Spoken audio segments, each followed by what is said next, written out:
સુરક્ષિત હશો, સ્વસ્થ હશો અને આ લેક્ચર એટેન્ડ કરતા હશો. તો સ્ટાર્ટ કરીએ છીએ આપણો આગળનો ટોપિક. આગળનો ટોપિક આપણે ઘણા બધા ટોપિકો જોઈ લીધા અત્યાર સુધી ચેપ્ટરમાં અને ચેપ્ટર પૂરું થવા આવ્યું છે, રાઈટ. ચેપ્ટરના છેલ્લા 2 ટોપિક બાકી છે. એમાંનો પહેલો જે ટોપિક છે એ છે ફ્યુલ સેલ અથવા તો બળતણ કોષ, રાઈટ. જે બળતણ કોષ છે એ નામ પરથી જ આપણે સમજી શકીએ કે એમાં જે છે જે પણ ઈંધણ છે એની વાત હશે ને એને લઈને આપણે એને સેલમાં કઈ રીતે કન્વર્ટ કરી શકીએ એની વાત આપણે કરવાના છીએ. તો આ લેક્ચરમાં પર્ટિક્યુલર આપણે બળતણ કોષ વિશે વાત કરવાના છીએ. એની સંરચના શું છે, શા માટે બેનિફિશિયલ છે અને ઇમ્પોર્ટન્ટલી એ ક્યાં યુઝ થાય છે. ફાઇન, ચાલો તો સ્ટાર્ટ કરીએ છીએ ફ્યુલ સેલ અથવા તો બળતણ કોષ. હવે આપણને શરૂઆતમાં જ આપેલું છે કે બળતણ કોષ જે છે એની શરૂઆત પહેલા આપણને બેકગ્રાઉન્ડમાં એવું આપેલું છે કે જે પણ ફ્યુલ જે છે, જેમ કે આપણે કહીએ છીએ કોઈ પણ અશ્મિજન્ય બળતણ, જેમ કે પેટ્રોલ છે, ડીઝલ છે, અથવા તો જેટલી પણ તમારી આસપાસ જો તમે નોટ કરશો તો આપણે પણ અહીંયા ગુજરાતમાં ઘણા બધા પાવર પ્લાન્ટ્સ જે છે એ પાવર પ્લાન્ટ્સ આ બળતણ આધારિત છે, રાઈટ. પાવર પ્લાન્ટ્સ એ શું કરે છે, એની સંરચના શું છે, તો એને આપણે સમજવાનો પ્રયત્ન કરીએ. જો તમને આઈડિયા હોય તો આવા પાવર પ્લાન્ટ્સ જે હોય, રાઈટ, એ શું કરે તો આપણે કહીએ છીએ પાવર પ્લાન્ટનું કામ એ છે કે ઉર્જા જનરેટ કરવાનું, રાઈટ. હવે વિદ્યુત ઉર્જા જનરેટ કરવાનું કામ તો કોષનું પણ છે, રાઈટ. રાસાયણિક કોષમાં પણ એ કામ થાય છે અને પાવર પ્લાન્ટ પણ એ કામ કરે છે. તો એ કઈ રીતે વર્ક કરે છે એ જોઈએ. તો કે બળતણ દ્વારા વિદ્યુત ઉર્જા, બળતણ દ્વારા વિદ્યુત ઉર્જા કઈ રીતે મેળવવામાં આવે તો સિમ્પલ. ધારો કે પાવર પ્લાન્ટમાં ફ્યુલ તરીકે કોલસો વપરાય છે, રાઈટ. જનરલી જેટલા બી પાવર પ્લાન્ટ છે ઇન્ડિયામાં કાર્ય કરે છે એ કોલસા પર, કોલ પર ચાલે છે, રાઈટ. તો એ કોલસાનું શું કરે તો કે પહેલા દહન કરે. તો શરૂઆત ક્યાંથી થાય તો પ્રોસેસ આ રીતે થાય. પહેલા કોલસો હોય, રાઈટ, એનું દહન કરવામાં આવે. શા માટે દહન કરવામાં આવે તો કે ઉષ્મા ઉર્જા મેળવવા. તો કે ઉષ્માની જરૂર શા માટે છે તો પહેલું જ આપણે કહીએ છીએ કે એનું દહન થાય. દહન થઈને એનાથી મળે આપણને ઉષ્મા ઉર્જા. આ ઉષ્મા ઉર્જા જો આપણે અલ્ટિમેટલી મેળવવાનું છે વિદ્યુત ઉર્જા, પણ પહેલા મેળવીએ આપણે ઉષ્મા ઉર્જા. પછી શું કરીએ તો કે આ ઉષ્મા ઉર્જાની મદદથી પાણીને ગરમ કરીએ અને એનું રૂપાંતરણ કરીએ વરાળમાં. તો આ ઉષ્મા ઉર્જાથી શું થાય તો કે પાણી જે છે એ કન્વર્ટ થાય પાણી વરાળ. અને આ જે વરાળ જે છે, રાઈટ, જે સ્ટીમ જે છે એને મોટા ને મોટા જે ટર્બાઇન હોય એ ટર્બાઇન ફેરવવા માટે સતત કાર્ય કરવામાં આવે. અને જે ટર્બાઇન ફરે અને એ ટર્બાઇન ફરીને જનરેટર સાથે કનેક્ટેડ હોય તો એ ઇલેક્ટ્રિસિટી જે વિદ્યુત ઉર્જા છે એ જનરેટ કરે. તો આ જે વરાળ છે એ શું કરે તો કે વરાળ આપણે કહીએ છીએ કે એ ટર્બાઇનને ફેરવશે. ટર્બાઇન જે છે એ ફેરવશે અને ટર્બાઇન ફરે અને પછી જે છે જનરેટ શું થશે તો કે વિદ્યુત ઉર્જા જનરેટ થાય. જો છે શું તો કે કોલસાના દહનથી, કોલસામાંથી આ જે છે આ બળતણ છે. અહીંયા જે કોલસો આપણે કીધું ને એ કોઈ પણ હોઈ શકે છે, રાઈટ. આ ફ્યુલ તરીકે કોઈ પણ હોઈ શકે છે. અહીંયા આપણે લખી દઈએ અશ્મિજન્ય બળતણ, કોઈ પણ બળતણ હોઈ શકે છે, રાઈટ. તો આનો મતલબ એવો થયો કે આટલી લાંબી પ્રોસેસ પછી વિદ્યુત ઉર્જામાં રૂપાંતર થાય છે. અને જ્યારે પણ જેટલી લાંબી પ્રોસેસ થાય ને તો વ્યય પણ એટલો જ થાય. કોઈ પણ સ્ટેપ 110% ઇફિશિયન્ટ ના હોય. એનો મતલબ શું તો કે પ્રત્યેક જે આ સ્ટેપ છે, રાઈટ, એક એક સ્ટેપમાં થોડો થોડો વ્યય થાય અને છેલ્લે આપણને આપેલું છે કે જો આ રીતે આપણે વિદ્યુત ઉર્જામાં રૂપાંતર કરીએ ને તો આની ઇફિશિયન્સી કેટલી હોય તો કે આની ક્ષમતા, રાઈટ, જે ચીલાચાલુ અથવા તો પરંપરાગત રીતે જે વિદ્યુત ઉર્જા ઉત્પન્ન કરીએ છીએ બળતણ દ્વારા એની ક્ષમતા કેટલી હોય તો કે આની ક્ષમતા હોય વધીને 35 થી 40%, 35 to 40%. બાકી તો બાકીની જે ઉર્જા છે 60 થી 65% એ ક્યાં જાય તો કે વ્યય થઈ જાય. અહીંયાથી જતી વખતે વ્યય થઈ જાય, રાઈટ. તો એનો મતલબ 100% તો જે યુઝ કરવો છે એ નિયરલી આના માટે તો ઇમ્પોસિબલ છે. હવે તો સિમ્પલ એ થવું જોઈએ કે આ જે બળતણ છે એનું સિમ્પલ દહન જે છે, દહન થઈને સીધું વિદ્યુત ઉર્જામાં થવું જોઈએ, રાઈટ. દહનની જે પ્રક્રિયા છે, દહનની પ્રક્રિયા એટલે કે ઓક્સિજનની હાજરીમાં સળગવું. એ કોઈ પણ વસ્તુ હોય, રાઈટ. એ હાઇડ્રોજન પણ હોઈ શકે, હાઇડ્રોકાર્બન પણ હોઈ શકે છે, કોઈ પણ વસ્તુ હોઈ શકે છે. ઇન શોર્ટ, દહન ઉર્જાનું સીધું અહીંયા વિદ્યુત ઉર્જામાં રૂપાંતર થાય એવી શોર્ટ પ્રોસેસ હોય તો આ વચ્ચેના સ્ટેપ નીકળી જાય અને ક્ષમતા વધી શકે. અને હવે એ શક્ય બન્યું છે બળતણ કોષ દ્વારા. તો બળતણ કોષ શું કરે છે? તો ઇન શોર્ટ બળતણ કોષ આ વચ્ચેના જેટલા સ્ટેપ છે ને એને એલિમિનેટ કરે છે. વચ્ચેના સ્ટેપ એલિમિનેટ કરી દેશે. ઇન શોર્ટ કે જે આ ડાયરેક્ટ દહન ઉર્જા જે થાય છે ને એનું સીધું વિદ્યુત ઉર્જામાં રૂપાંતર કરશે કોણ? બળતણ કોષ, જેને આપણે ફ્યુલ સેલ કહીએ છીએ. રાઈટ? આપણે બહુ સરસ એક્ઝામ્પલ આપેલું છે કે આનો પહેલીવાર યુઝ ક્યાં થયેલો? તો કે આનો પહેલીવાર યુઝ જે છે અમેરિકામાં, જે પહેલા તમને ધ્યાનમાં હોય તો સ્પેસ શટલ હતા. રાઈટ? સ્પેસ શટલની મદદથી અવકાશયાત્રીઓ અવકાશમાં જતા હતા. તો એ જે ટેકનોલોજી હતી એના મિશન થયેલા. રાઈટ? મિશન જે અપોલો નામ હતું, અને અપોલો 8, 9, 10, 11, 12, 13 અપોલોની સિરીઝ હતી. તો એ જે અપોલો મિશન થયેલા, તો એ મિશનમાં જે વપરાયેલું, તો એમાં બળતણ કોષ વપરાયેલો. કઈ રીતે?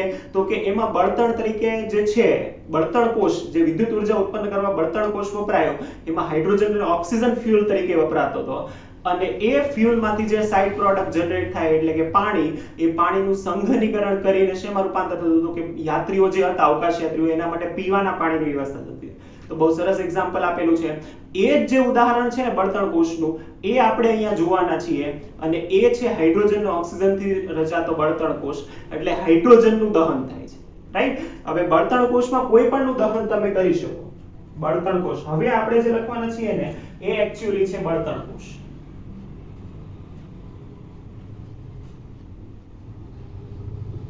હવે આપણે બળતણ કોષ વિશે વાત કરીએ છીએ કે સીધું શું જવું જોઈએ? તો કે એનોડ અને કેથોડ પર આપણે જે ફ્યુઅલ જે છે એને પસાર કરીએ અને ત્યાં આપણને પ્રોડક્ટ મળે ને એના દ્વારા પરિણામે વિદ્યુત ઉર્જા મળે, તો એને આપણે બળતણ કોષ કહી શકીએ. રાઈટ? કોનો યુઝ થઈ શકે? તો કે કોઈ પણનો યુઝ થઈ શકે. એટલે કે methanol, hydrogen, methanol, hydrogen, methanol, ethanol, આવા કોઈ પણ પ્રકારનું જે બળતણ છે, રાઈટ, એને સીધું શેમાં રૂપાંતર કરવામાં આવે? તો એનું સીધું જ રૂપાંતર કરવામાં આવે વિદ્યુત ઉર્જામાં. વિદ્યુત ઉર્જામાં રૂપાંતર. રાઈટ? તો હવે જે હાઇડ્રોજન અને મિથેનોલ છે એની પાસે કઈ ઉર્જા હશે? તો કે પ્રક્રિયા કરીને આપશે રાસાયણિક ઉર્જા. અને આ જે રાસાયણિક ઉર્જા છે પ્રક્રિયા થયા પછી એનું સીધું શેમાં રૂપાંતર થવું જોઈએ? વિદ્યુત ઉર્જા. આ સીધી પ્રક્રિયા થવી જોઈએ, આવી લાંબી પ્રક્રિયા નહીં. એ બળતણ કોષમાં થાય. રાઈટ? અને એનું સરસ એક્ઝામ્પલ પણ આપેલું છે. એ એક્ઝામ્પલ આપણે લખતા નથી, અને એ એક્ઝામ્પલ છે કે એપોલો જે મિશન હતું, એપોલો મિશનમાં આ બળતણ કોષનો યુઝ થયેલો હતો. અને એ બળતણ કોષ દ્વારા શું થયું હતું? તો કે એ બળતણ કોષથી ઉત્પન્ન થતું જે પાણી છે એને સંઘનીકરણ કરી અને એને યાત્રીઓ માટે, અવકાશયાત્રીઓ માટે પીવામાં યુઝ થતું.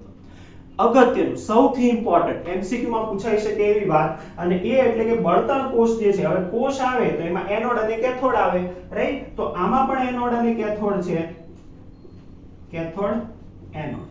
રાઈટ? આમાં પણ એનોડ અને કેથોડ છે. તો આ એનોડ અને કેથોડ પર શું હોય અને કઈ રીતે વર્ક કરે, એનું જે સ્ટ્રક્ચર છે એ કઈ રીતનું છે. રાઈટ? ચાલો, તો એ આપણે સ્ટાર્ટ કરીએ કે જે કેથોડ જે છે એમાં શું કરવાના છે? તો આપણે જે જોવાના છીએ ને એ છે હાઇડ્રોજનના દહનથી વિદ્યુત ઉર્જા. તો આપણે કરવાના છીએ હાઇડ્રોજનનું દહન. હાઇડ્રોજનનું દહન કેમ થાય? તો બધાને ખબર છે આપણને કે આ હાઇડ્રોજનનું દહન છે. આ હાઇડ્રોજન એનું ઓક્સિજનની હાજરીમાં થાય દહન. તો આ શેમાં કન્વર્ટ થાય? H2O માં. રાઈટ? તો આ H2O માં જે કન્વર્ટ થવું, એ હાઇડ્રોજનના દહનની આપણે વાત કરવાના છીએ. તો કેથોડ તરીકે શું હશે? એનોડ તરીકે શું હશે? તો કે કેથોડ અને એનોડ તરીકે વિદ્યુત જે ધ્રુવ છે એમાં પ્લેટિનમની અથવા તો એની પોરસ પટ્ટી રાખવામાં આવે. પોરસ પટ્ટી એનો મતલબ કે છિદ્રાળુ પટ્ટી છે કે જેના ઉપર આપણે વાયુ પસાર કરી શકીએ. રાઈટ? તો પટ્ટી રાખવામાં આવે કે જેમાંથી વાયુ પસાર થઈ શકે, એના ઉપર વાયુને કરવામાં આવે. અને એ જે છે એનું સ્ટ્રક્ચર જે છે ને આ રીતનું હોય. તો આપણે પહેલા એ લખી દઈએ, પછી આપણે ઇરેઝ કરીને એનું સ્ટ્રક્ચર ડ્રો કરવાના છે. રાઈટ? તો કેથોડ પર શું કરવામાં આવે? તો કે કેથોડ પર આપણે O2 વાયુ પસાર કરવાના છે. કરવામાં. અને એનોડ પર શું કરવામાં આવે? તો કે H2 વાયુ પસાર કરવામાં આવે.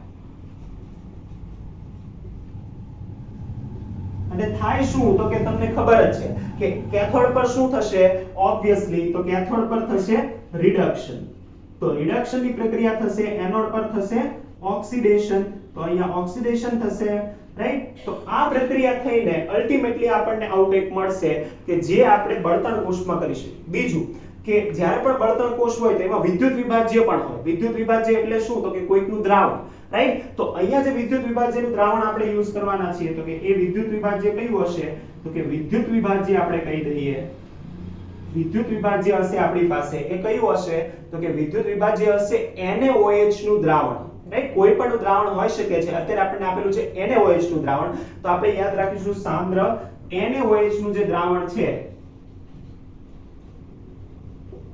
એ આપણે વિદ્યુત વિભાજ્ય તરીકે એટલે કે દ્રાવણ ભરવામાં આવે ને બે એનોડ હોય કેથોડ હોય અને એને શેમાં ડુબાડવાના હોય તો એ જે છે એને આપણે કહીશું વિદ્યુત વિભાજ્ય અને એ આના માટે હશે NaOH આપણે સ્ટ્રક્ચર જોઈ લઈએ કે આનું સ્ટ્રક્ચર કઈ રીતનું હશે રાઈટ તો આપણને આઈડિયા આવશે કે કઈ રીતનું આ બનશે ચાલો તો શરૂઆત કરીએ છીએ આનું સ્ટ્રક્ચર જોઈ લઈએ અને પછી એનોડ અને કેથોડ ની પ્રક્રિયા લખીશું ઓકે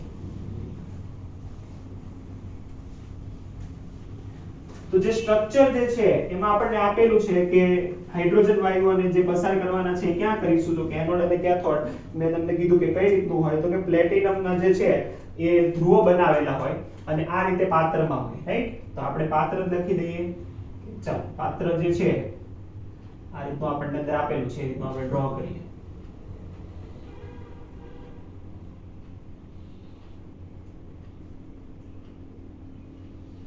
આ જે પડદો છે રાઈટ આ વચ્ચે જે ડ્રો છે ને આ રીતનું એ પડદો છે આપણે થોડુંક લોબ્રેટ કરીએ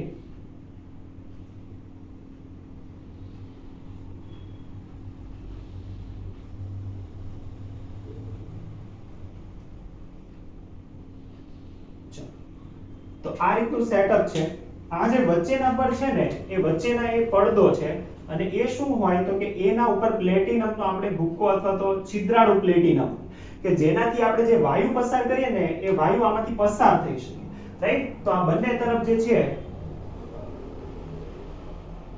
રાઈટ આપણે અહીંયા કહી દઈએ એનોડ અને અહીંયા કહી દઈએ કેથોડ કે તો આ જે છે સેટઅપ છે અહીંયા એનોડ હશે તો એના માટેનું હશે કેથોડ માટે આ હશે ફાઇન ચાલો તો હવે વિદ્યુત વિભાજ્ય અથવા તો બળતણ કોષ છે શેલ કઈ રીતે કાર્ય કરશે તો એ આપણે કહીએ એનોડ ઉપર તો સેમ આપણે હમણાં અગાઉ વાત કરી હતી કે એનોડ ઉપર શું પસાર કરવામાં આવશે તો કે એનોડ ઉપર આપણે કહી દઈએ કે અહીંયાથી H2 ગેસ પસાર કરવામાં આવે રાઈટ H2 ગેસ પાસ કરવામાં આવે અને આ તરફથી કન્ટિન્યુઅસ ઓક્સિજન ગેસ પાસ કરવામાં આવે કેથોડ પર અને બીજું કે વચ્ચેનું જે છે એ વચ્ચેનામાં આપણે NaOH નું સાંદ્ર દ્રાવણ ભરેલું છે રાઈટ તો અહીંયા જે છે NaOH વિદ્યુત વિભાજ્ય તરીકે ભરેલું છે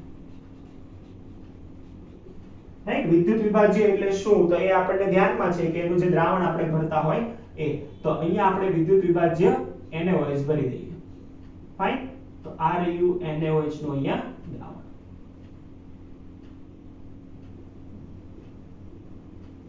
તો આ સેટઅપ થશે કે જેમાં આપણે વચ્ચે NaOH કીધું છે બંને સાઈડ પર એનોડ અને કેથોડ કહી દીધું છે હવે આપણે આના વિશે જે પ્રક્રિયા થશે ને એ પ્રક્રિયાઓ લખવાના છે કે પ્રક્રિયા શું થશે મેઈન તો ઇમ્પોર્ટન્ટ એ જ છે કેમ કે જે આ જે છે એ શું કરશે તો કે એનોડ અને કેથોડની જે પ્રક્રિયાઓ જે થવાની છે એ પ્રક્રિયા કરીને એનું વિદ્યુત ઉર્જામાં ડાયરેક્ટ રૂપાંતર કરશે રાઈટ અને એ આપણને EMF સ્વરૂપે મળવું જોઈએ ચાલો તો આપણે કહીએ છીએ કે પ્રક્રિયા શું થશે તો પ્રક્રિયાઓ આપણે લખી દઈએ એનોડ અને કેથોડની તો આપણે અહીંયા કહીએ છીએ એનોડ ચાલો એનોડ પર આપણે કેથોડ પર આપણે શું પસાર કરીએ છીએ તો કે કેથોડ પર આપણે પસાર કરીએ છીએ ઓક્સિજન ગેસ રાઈટ અને કેથોડ પર શું થવું જોઈએ તો કે કેથોડ પર થવું જોઈએ રિડક્શન ચાલો તો આપણે વાત કરીએ છીએ કે આ કેથોડ પર છે એમાં પર કોનું રિડક્શન થવું જોઈએ તો કે ઓક્સિજનનું અને આ જે છે એ છિદ્રાળુ પ્લેટિનમ છે છિદ્રાળુ શા માટે તો તે ઓક્સિજન પસાર થઈ શકશે અને પ્રક્રિયા પામી શકશે ફાઇન ચાલો તો કેથોડ જે છે એના ઉપર શું થશે તો કે કેથોડ પર થવું જોઈએ રિડક્શન ઓક્સિજનનું તો આપણે ઓક્સિજનનું રિડક્શન લખી દઈએ તો આ છે આપણી પાસે O2 રાઈટ એનું આપણે કરીશું કેથોડ પર રિડક્શન તો રિડક્શન આપણે કરીશું ઇન ધ પ્રેઝન્સ ઓફ હવે જુઓ જે અલ્ટિમેટ એનોડ અને કેથોડની જે રિએક્શન થશે ને એનાથી જે છે અહીંયા H2O તો હશે જ, રાઈટ? અને એ રિડક્શન કરે છે ઇટ મીન્સ એ શું કરશે તો કે એક ઇલેક્ટ્રોન મેળવતી પ્રક્રિયા હશે, તો એ ઇલેક્ટ્રોન મેળવશે અને શેમાં કન્વર્ટ થશે તો કે OH માઈનસ માં, રાઈટ? શેમાં કન્વર્ટ થવી જોઈએ? OH માઈનસ માં. અને આપણે બેલેન્સ કરી દઈએ અને ટ્વાઇસ વડે ગુણીએ તો ટોટલ જુઓ ઓક્સિજન અને હાઇડ્રોજન થઈ જશે 4, તો આ થઈ ગયું 4OH માઈનસ, રાઈટ? અને અહીંયા જે ઇલેક્ટ્રોન છે એ પણ કેટલા કરવા પડશે? 4. ઓકે, આપણને યાદ છે કે જ્યારે પણ જો આ કઈ પ્રક્રિયા છે, સિમ્પલ તમે વિચારો ને તો આપણે જ્યારે ઓક્સિજન માટે આ પ્રક્રિયા લખેલી હોય તો ઉલટી લખેલી હોય. ઓક્સિજન જે રીતે એનોડ પર થતું હતું, રાઈટ? યાદ કરો વિદ્યુત વિભાજ્યની નિપજમાં આપણે આ લખેલું હતું. વિદ્યુત વિભાજન કોષ હતો, રાઈટ? વિદ્યુત વિભાજન કોષ યાદ કરો. એમાં ઓક્સિજન જે છે પાણીનું જે છે શું થતું હોય તો કે પાણી જે છે ઓક્સિજન શેમાં રૂપાંતર પામે, તો આ રીતે એનું જે છે કન્વર્ટ થતું હોય. તો એ પ્રક્રિયા સેમ પ્રક્રિયા છે. સેમ આપણે કહી દઈએ કોના માટે તો કે કેથોડ થઈ ગયું, એનોડ માટે કહી દઈએ. ચાલો તો કે એનોડ પર શું થવું જોઈએ તો કે એનોડ પર આપણે પસાર કરીએ છીએ H2 ગેસ. એનોડ શું કરશે તો કે ઓક્સિડેશનમાં રૂપાંતર પામશે. તો ઓક્સિડેશન કઈ રીતે થશે તો કે આ રહ્યો H2 ગેસ, રાઈટ? એ જે છે ઇલેક્ટ્રોન શું કરશે તો કે રિમૂવ કરશે અને અહીંયા જે NaOH નું જે સોલ્યુશન છે એ પાસેથી લેશે OH માઈનસ અને આ કન્વર્ટ થશે H2O માં અને સાથે ઇલેક્ટ્રોન પણ શું કરશે રિલીઝ કરશે, રાઈટ? એનોડિક રિએક્શન. ચાલો બેલેન્સ કરીએ છીએ આપણે કે રિએક્શન બેલેન્સ છે. આ બંને રિએક્શનને જો મારે એડ કરવી હોય તો શું કરવું પડે તો કે સિમ્પલ અહીંયા જે છે આ OH H2O electron, total 4 electron અહીંયા છે, અહીંયા એક જ ઇલેક્ટ્રોન છે, તો એને બેલેન્સ કરવા માટે સિમ્પલ આ રિએક્શનને 4 વડે શું કરવું પડે? મલ્ટીપ્લાય કરવું પડે. તો આ થશે 4, તો રાઈટ પહેલા બેલેન્સ નથી, આ છે H2 આ છે OH અને આપણે ટ્વાઇસ કરીએ કે તો આ શું થશે તો આ પણ અહીંયા આપણે કરીશું ટ્વાઇસ, તો હવે બેલેન્સ થશે. ફાઇન. ચાલો તો અહીંયા આપણે 2 કરીએ તો અહીંયા પણ કેટલા હોવા જોઈએ? 2. હવે આ બેલેન્સ ઇક્વેશન છે જુઓ તો યસ, રાઈટ? હવે બેલેન્સ ઇક્વેશન છે. હવે જો આ બંને ઇક્વેશનને મારે એડ કરવા હોય તો હવે આપણે ચેક કરીએ કે એડ કરવું હોય તો શું કરવું પડે તો કે અહીંયા 2 જ ઇલેક્ટ્રોન છે, અહીંયા 4 ઇલેક્ટ્રોન છે, તો આને 2 વડે મલ્ટીપ્લાય કરીએ તો બંનેને એડ કરી શકાય, રાઈટ? ચાલો તો આને આપણે 2 વડે મલ્ટીપ્લાય કરીએ અને શું કરીએ? એડ. 2 વડે મલ્ટીપ્લાય અને એડ કરીશું ને તો ફાઇનલ શું થશે જુઓ, આ O2 as it is, right? Plus આ H2 ને 2 વડે મલ્ટીપ્લાય કરીએ તો ટ્વાઇસ ઓફ H2. આ OH માઈનસ ને 2 વડે મલ્ટીપ્લાય કરીએ તો 4OH માઈનસ, અહીંયા પણ 4OH માઈનસ, બંને કેન્સલ આઉટ થઈ જશે, રાઈટ? અહીંયા છે 2H2O, અહીંયા છે 2 * 2 4H2O, તો કેટલા H2O બચવા જોઈએ? 2H2O, right? ખબર પડશે આ રિએક્શન કઈ રીતે થાય છે, રાઈટ? રિએક્શન તમે આને 2 વડે મલ્ટીપ્લાય કરશો તો તમને આઈડિયા આવી જશે કે એક્ઝેક્ટલી શું થાય છે. તો આ અહીંયા 2 થશે, આ 4 થઈ જશે, આ બી 4 થઈ જશે, આ બી 4 થઈ જશે, આ 4 ઇલેક્ટ્રોન કેન્સલ આઉટ, આ 2H2 આ 4H2O, તો અહીંયા 2H2O બચશે, આ 4OH - 4OH - કેન્સલ. તો આ જે છે એ કેમિકલ રિએક્શન છે અને આ કેમિકલ રિએક્શનના અંતે આપણને શું મળે છે તો કે આ કેમિકલ રિએક્શનના અંતે આપણને જે છે એ ફાઇનલ EMF ના ફોર્મમાં અહીંયાથી એનર્જી મળે છે, રાઈટ? EMF ના ફોર્મમાં આપણને એનર્જી મળે છે. તો આ થયો ઇલેક્ટ્રોકેમિકલ સેલ. હવે જો બળતણ કોષ છે એ ઇલેક્ટ્રોકેમિકલ સેલ છે. બળતણ કોષ કોનું ઉદાહરણ છે તો કે આ પ્રક્રિયા છે એમાંથી આપણે વાયુ પસાર કરીએ તો ઓટોમેટિકલી રિએક્શન થઈને આપણને ઊર્જા મળે છે. તો આથી આપણે કહી શકીએ કે બળતણ કોષ અને કોષ આપેલું છે નામ એટલે આ શેનું ઉદાહરણ થશે તો કે આ વિદ્યુત રાસાયણિક કોષનું ઉદાહરણ થશે. આ ખાસ યાદ રાખવાનું છે, વિદ્યુત રાસાયણિક કોષનું ઉદાહરણ છે. શેનું ઉદાહરણ થશે? વિદ્યુત રાસાયણિક કોષ. અને વિદ્યુત રાસાયણિક કોષ હોય તો એમાં ખબર છે આપણે એક વર્ડ યાદ રાખેલો હતો કીવર્ડ, રાઈટ? અને કીવર્ડ શું હતો?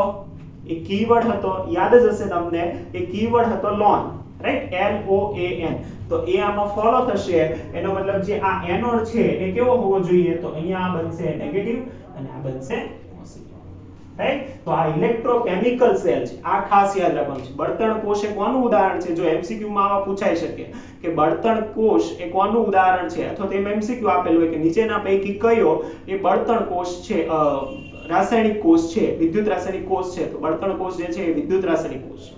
રાઈટ. સેમ આગળની જે પણ પ્રક્રિયા આપણે જોવાના છે ને એ પણ વિદ્યુત રાસાયણિક કોષ છે, તો આ યાદ રાખીશું. કે ચાલો જે ક્ષારણ જે જોવાના છીએ એ, તો આ આપણે જોયું કે બળતણ કોષ છે એ શું છે, રાઈટ. એની ક્ષમતા આપણને આપેલી છે કે એની ક્ષમતા કેટલી હોય, તો સિમ્પલ આપણને કીધું છે કે આની જે ક્ષમતા જે છે પહેલાની કેટલી હતી 35 થી 40%, જ્યારે આની એનાથી નિયરલી ડબલ હોય અને બળતણ કોષની ક્ષમતા આપણે કહીએ છીએ બળતણ કોષની ક્ષમતા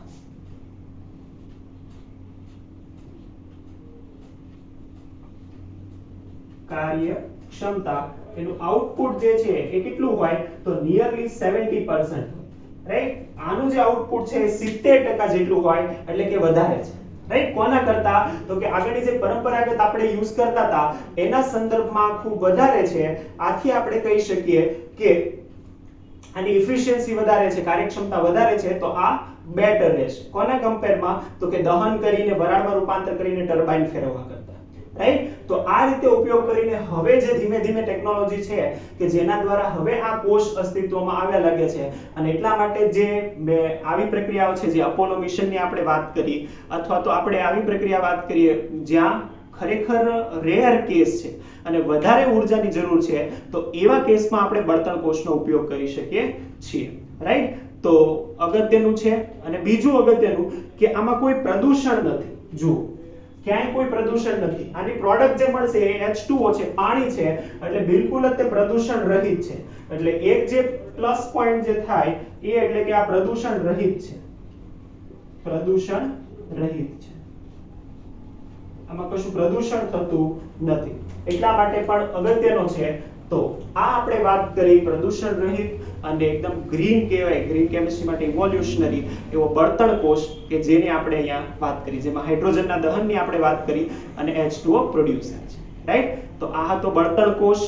અને હવે નેક્સ્ટ લાસ્ટ ટોપિક બાકી છે, અને એ એટલે કે ક્ષારણ, રાઈટ. એ પણ એક રાસાયણિક કોષનું જ ઉદાહરણ છે, વિદ્યુત રાસાયણિક કોષનું જ ઉદાહરણ છે, જે આપણે નેક્સ્ટ લેક્ચરમાં જોઈશું. Thank you so much.